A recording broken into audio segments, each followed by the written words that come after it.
Нова шанса за граѓаните кои се уште имаат дивоградба.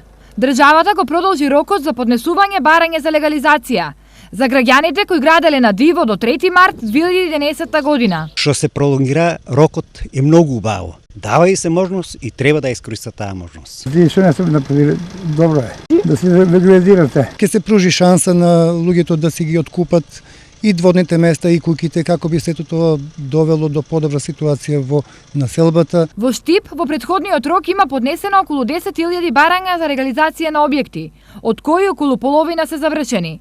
Процесот оди бавно, а најголема кочница се елаборатите. Голем дел од постапките се со прекин на постапката, бидејќи недостасува геодетскиот елаборат во овие предмети, некаде околу 4216 барања се со недостаток од геодетски елаборат. Слична ситуацијата е во Македонска каменица, каде од 1352 поднесени барања досега, решени се 465. Но има и такви кои барање во регуларниот рок не успеале да поднесат. Тоа се однесува за баратели кои што во рокот што беше предвиден за поднесување во 2011 година, тие не биле во Македонска каменица, биле во странство и не го запазиле рокот за поднесување на барање. Тоа ќе им биде уште една шанса да достават барање. Сепак, за едни новиот продолжен рок е добра можност за решавање на правниот статус, но други во него препознаа политичка кампања. Сиромашна влада пред изборите збира пари. Пари збира, гласови сака да збира. Ништо, што друго.